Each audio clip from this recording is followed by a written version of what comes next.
Okay, everybody, we're gonna finish up Mod 7 Section 1.3, or this is gonna be Section 1 Part 3. And to do that, we're gonna talk about speaking on the job.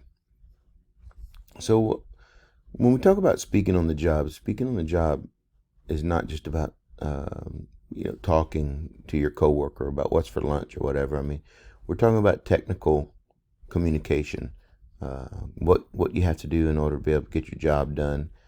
But what is an effective speaker? Somebody who is an effective speaker. It means that they have an important attribute of an effective speaker is their ability to do what? Explain and simplify complex topics. So we're going to look over here. When we talk about the term speaking skills, it just doesn't talk about your ability to talk. A lot of people can get up and talk about things, and it's like, man, what the heck did that dude just say? I don't understand. And so it refers to your ability to communicate effectively, one-on-one or to a group on the job every day. So that's an important attribute of an effective speaker. So effective listening depends on effective speaking. You can be a really good listener, but if the person giving the information is not organized or he's all over the place, he bounces back and forth, it makes it difficult to follow. So, communication is two ways. A speaker speaks, the listener listens, and he processes what he's heard, and then he either goes into action or he asks questions to clarify.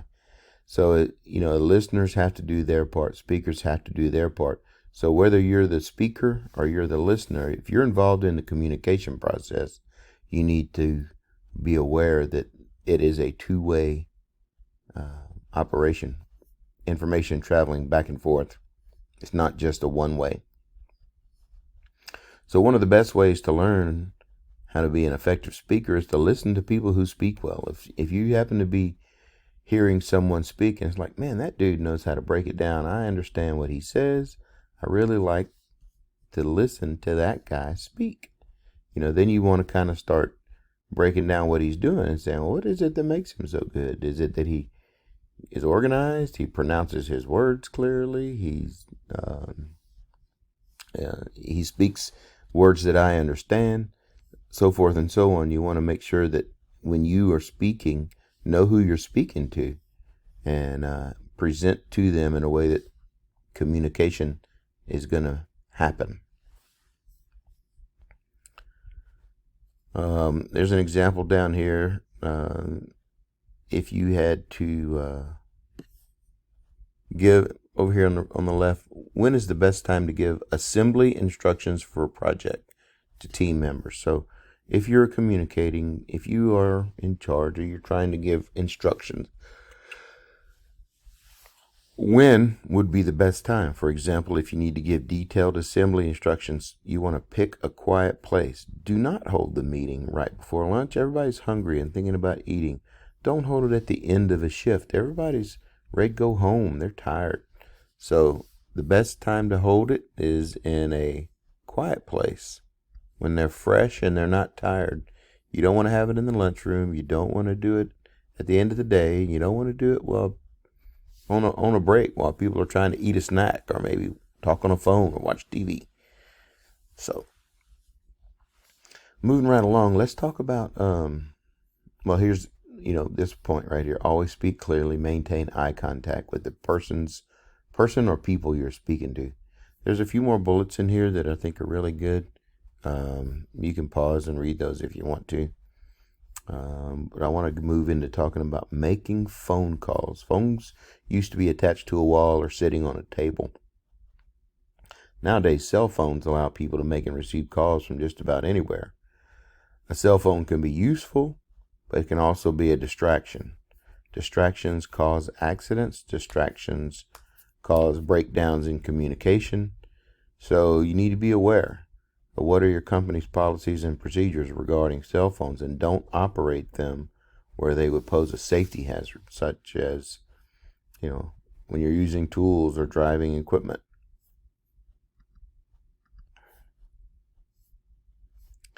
Be aware of your regulations. A lot of companies don't even allow cell phones to be in your possession. You have to leave them in your car. They're that much of a distraction. And I can tell you, as an employer of many entry-level industrial employees, that is one of the number one things that gets people terminated. They can't function without having their cell phone. And so you need to understand that moving forward as you grow into adulting, that there's going to be times when that phone's not going to be allowed. You got to put it away, keep it away, and not touch it, not look at it, not glance at it. There is no excuse. I want to see what time it is. My mom will call me. My wife call me. Blah, blah, blah. None of that. None of that. It'll get you terminated. What of the following is banned in some workplaces because it can cause waste of time, accidents, and theft of intellectual property?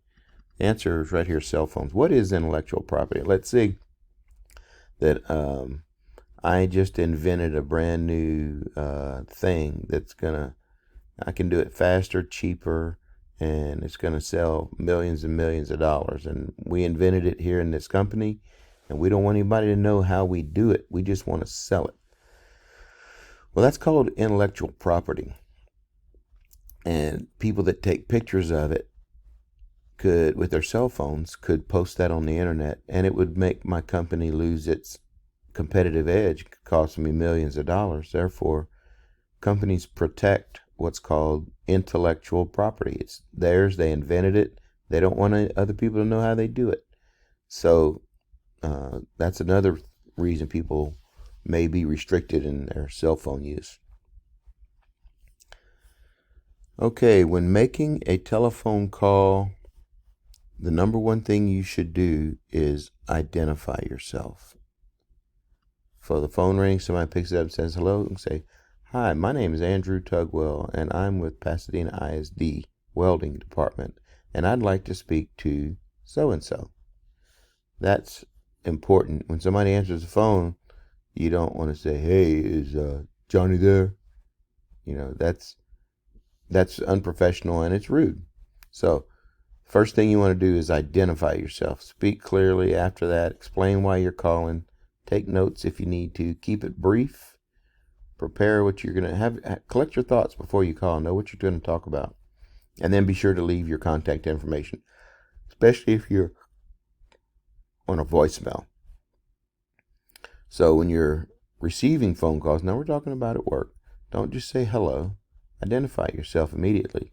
So you can say, phone rings, say it's Andrew Tugwell in Welding Department. You don't want to keep people on hold. You want to transfer calls courteously. If the call is of a personal nature, you don't answer it, or you let the person know, I can't talk about this right now. I'll need to call you back or catch up with you after work. Finally, never talk on the phone in front of coworkers, supervisors, or customers. It's usually considered rude and unprofessional, and that's something that a lot of people do. Don't be that guy. Separate yourself from the rude, unprofessional people out there by showing that you have some understanding of how to conduct yourself in a professional environment. All right, and I believe that's it. Everything after this is going to be in Module 2. So we're going to finish this week out with another little short ed puzzle, and that's going to be it. Good luck.